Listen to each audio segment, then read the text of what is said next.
की परियोजना है या आज या जो पत्थर आपको दिखाई दे रहे हैं, इसके माध्यम से मैं आपको सौगात के रूप में, उपहार के रूप में आपको यहाँ पर सुपुर्द कर रहा हूँ।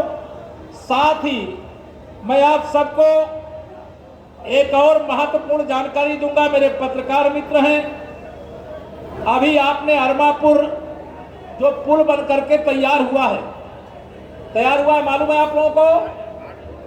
आज इस बात की भी मैं यहाँ घोषणा करता हूँ और अधिकारियों को निर्देश देता हूँ कि बिना देरी किए प्रस्ताव बना करके उस सेतु का नाम गणेश शंकर विद्यार्थी सेतु के रूप में बनाने का प्रपोजल बिना देरी किए उसे प्रस्तुत करने का काम करेंगे।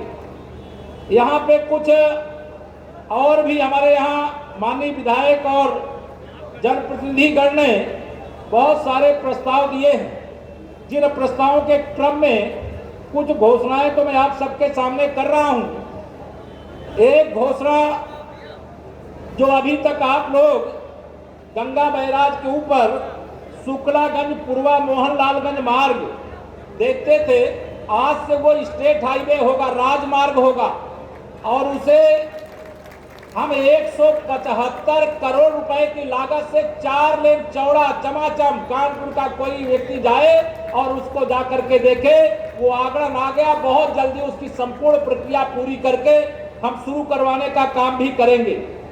एक और आपको खुशखबरी में देना चाहूंगा कि ये लखनऊ कानपुर रेल मार्ग संपर्क संख्या जो 43 से 43 स्पेशल ये जयपुरिया स्कूल के निकट जो रेलवे क्रॉसिंग है, 60 करोड़ रुपए की लागत से अब वहां पर एक आरओबी बनाने की स्वीकृति प्रदान करने का निर्देश दे दिया गया। बहुत जल्दी वहां भी आपको बना करके देने का काम करेंगे।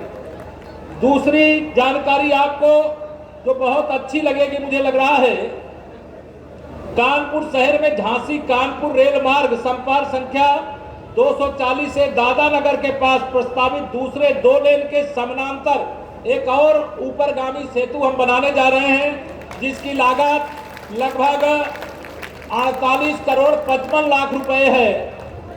इसी प्रकार से एक और मैं महत्वपूर्ण जिसकी अभी नाबार्ड से स्वीकृति हो गई है, मैं जानकारी आपको दे रहा हूं, उससे भी आपको आनंद आएगा। उन्नाव से जो गंगा बैराज कानपुर सरैया क्रॉसिंग है, रेलवे संपर्क पर 4 लेन ऊपरगामी सेतु का निर्माण, जिसकी लंबाई 800 मीटर से अधिक होगी, लगभग 79 करोड़ रुपए की लागत से, इसकी भी मैं यहाँ पर आपको घोषणा कर रहा हूँ। या आपको सौगात हमारे यहाँ के जिन हमारे माननीय जनप्रतिनिधिगण हैं उनकी लगातार मांग थी, उस मांग के क्रम में आज यह मैं घोषणा आप सबके सामने कर रहा हूँ। आज शिक्षक दिवस है। सबसे पहले शिक्षक दिवस के अवसर पर मैं अपने सभी ऐसे गुरु, अलग अलग क्षेत्र में, ऐसा नहीं है कि जो प्राथमिक विद्यालय से लेकर के विश्वविद्यालय तक में शिक्षा देने का काम करते वही गुरु नहीं है, वह गुरु है, उनको प्रणाम है।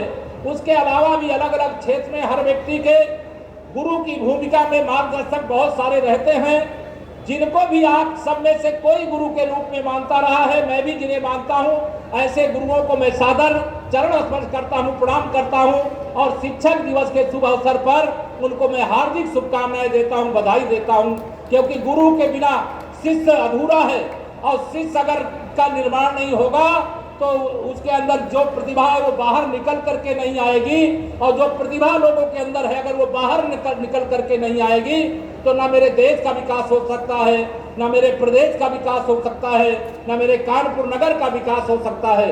इसलिए यह विकास के लिए शिक्षा जरूरी है और शिक्षा के लिए शिक्षक के साथ साथ शिष्य भी जरूरी है। आज यह शिक्षक दिवस के अवसर पर यह मैं आप सबके सामने यह निवेदन यहाँ पर कर रहा हूँ। मैं आप सब लोगों के सामने आज यहाँ पर यह भी कहना चाहूंगा मेरे भाई बहनों कि यह जो समय है हमारी, मैं आपको जानकारी के लिए दे दूं, उसकी आज मैं अभी घोषणा तो नहीं कर रहा हूं।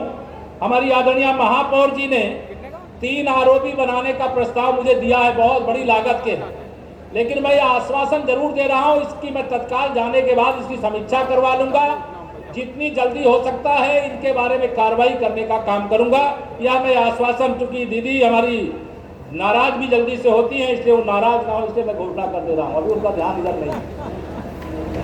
हाँ, मैं यहाँ पे यह जानकारी दे रहा मैं। साथ ही मेरे भाई बहनों, आज जैसे हम लोग यहाँ पर यह लोकार्पण शिलान्यास के कार्यक्रम को संपन्न कर रहे हैं, उसी प्रकार से आपको यह भी खुशी की खबर मैं सुनाना चाहता हूँ कि हम उत्तर प्रदेश के अंदर सरकार के सभी विभाग, आप सब जानते होंगे, सभी विभाग, जब से केंद्र में तो माननीय नरेंद्र मोदी जी के नेतृत्व वाली सरकार के मुकाबले में दुनिया की कोई सरकार नहीं है। देश की कोई सरकारों की बात तो छोड़ दीजिए, दुनिया की कोई सरकार माननीय नरेंद्र मोदी जी के नेतृत्व वाली सरकार जैसा कड़ा और बड़ा फैसला देश हित में, जनहित में लेने का साहस नहीं करती है। तो मैं कांग्रेस की चर्चा करूंगा तो अब मोदी जी से कांग्रेस की सरकार की तुलना करना क्या आप उचित मानेंगे? क्या कांग्रेस का तुलना इसलिए मैं नहीं किया करता क्योंकि वह माननीय नरेंद्र मोदी जी के नेतृत्व वाली सरकार